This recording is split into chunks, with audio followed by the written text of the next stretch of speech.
What's up, YouTube? Welcome back. Shotgun time. Remington 870. We got an update for you.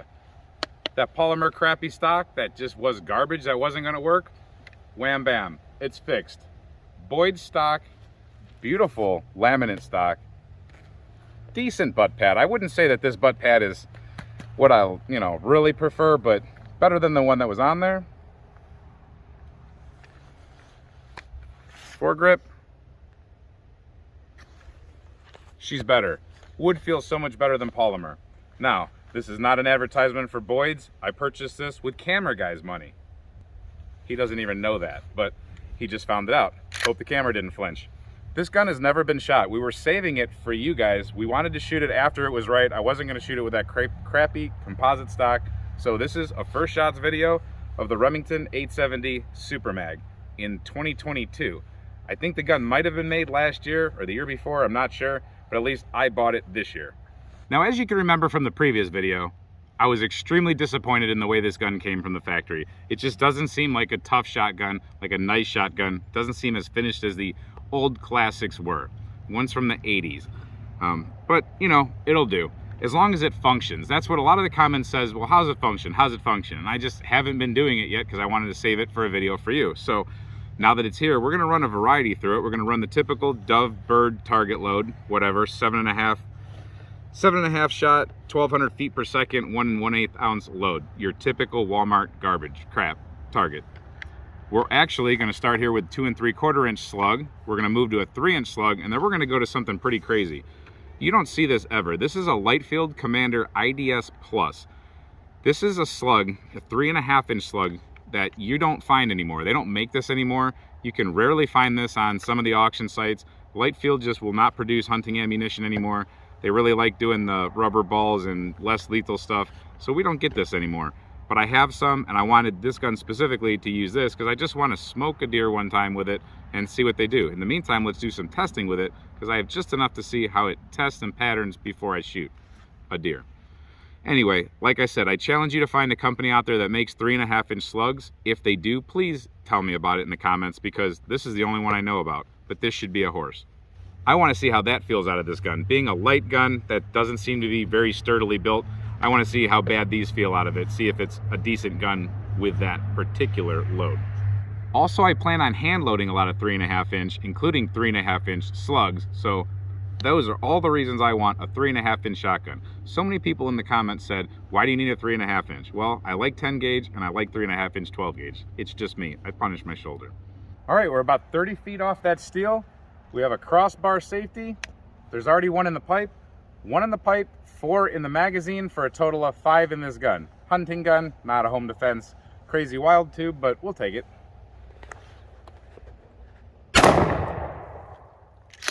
Decent pattern. Let's go look at the pattern real quick.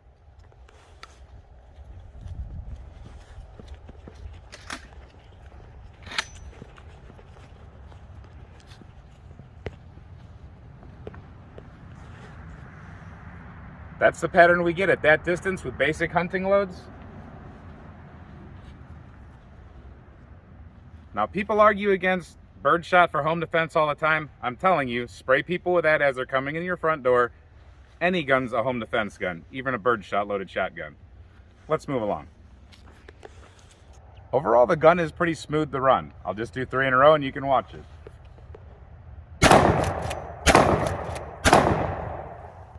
Not bad.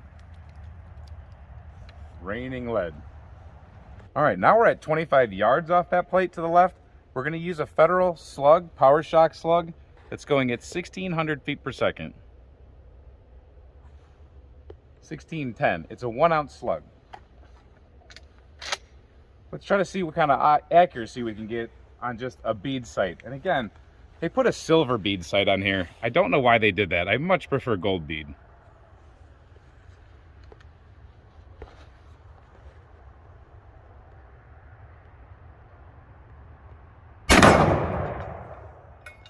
Let's take a look. Pretty good accuracy at that distance for a smooth bore with a front bead sight that I can barely see in this lighting condition. We hit right there, and that slug actually cracked that plate. Shooting 7 targets. I don't exactly recommend them. I have a few of them. I'll tell you, I mean, they got good shipping prices and this and that. They got a cool catalog, but shooting 7 targets just, in my opinion, don't last. These are actually some of the thicker ones, but they always crack on their joints, and you can put holes right in them with a 223. There's a little side review for you. This is always honesty on the Turkey's Opinion. Shooting 7, I don't think so. And before we go any farther, before people say that I don't know what I'm doing with shooting steel, okay, fine, maybe I don't, maybe I do. However, I have a Teske, T-E-S-K-E target all the way in back. That's the 100-yarder we always shoot.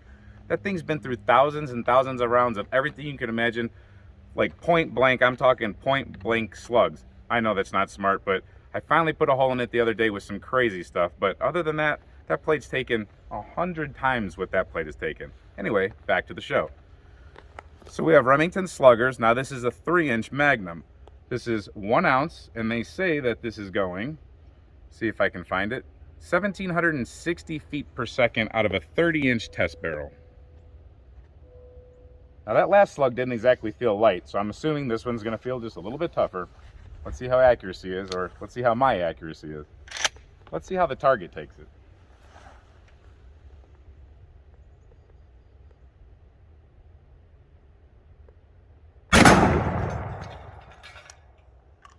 Well, that kind of inertial, open, reloaded, whatever you want to call it. Let's go take a look at the target that just got knocked down. Now, after some intense life-saving measures, we brought it back. Here's the impact. We at least tore a shoulder off. Kinda, a little bit more than the 2 3/4 inch, but not too bad. Accuracy, that was probably me for sure. Let's move along to the big, baddest biggest boy. All right, I finally stood the target up to where it's supposed to be. Let's see if we can knock it down. I have a feeling we're going to. Again, these are the Lightfields. These are really cool. Take a good look. If you ever see these, pick them up. Every now and then you'll see them. But that's 3.5 inch, 600 grain, maximum expansion saboted slug going 1890 feet per second. This should be interesting. I've never shot one of these before. Let's see how it goes. Big, long slug. You'll know them. They say Lightfield on the side. They say Lightfield on the head stamp. And they have a star pressed into the lead. Anyway, let's go.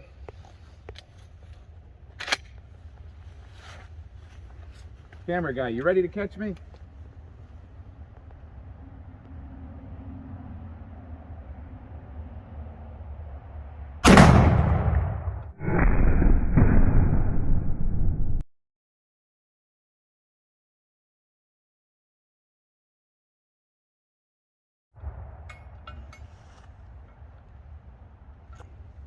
Ow. Got my cheekbone. It's pretty, but it's not exactly the best. Ow. That was pretty cool. I saw a fireball. I'm sure you did too. Let's go take a look at the target just for fun. Ladies and gentlemen, you be the jury. There's where we impacted. This is rare that I actually see lead stuck to the plate, but a little bit of lead fused to the plate. That's pretty cool. Smacked it right there. Didn't break the target and didn't knock it down because it's stuck underneath that ledge over there. That's the only thing that saved it. But wowzers, that wasn't fun to shoot. I mean, I recommend a little bit of an extra butt pad or something for that. Woo. Keep your fillings tight for that one. That one hurt, but that was really fun. I love this kind of stuff. Don't get me wrong, I'm not a sissy. I'll do this all day long. It's fun. So we're running out of daylight for today, but I promise you, we're gonna be back to shoot these lead plates. These are thick as heck, lead plates. If you've ever watched Tell Fighter Mouse, they shoot them all the time. That's a cool YouTube channel, and that's where I got the idea. So this is not a Turkey's original, that's for sure. But it's a good test for penetration on a lot of shotgun slugs. And we're gonna put the 3, the 3.5, and the 2 3/4 inch, if I can speak right. We're gonna put all those in there, and we're gonna see which one actually might punch through. So I hope you like this update on the butt whooper, the Remington 870 Super Mag. I think we got it fixed up where I want it now. It's not perfect, but it'll do. I think we should pattern some birdshot in it too, some buckshot. We'll throw all that in. Like I said, I can load 3.5 inch, so that's the sky's the limit with that. I'm not limited to what the factory can make. We have some fun stuff to shoot, including, you know, lead, melons, all that crap. Stay tuned. Hit subscribe, click the notification bell so that you see these videos when they come down. the meantime, until we see you next time, stay safe, have fun, and keep shooting. Big shotguns if you want.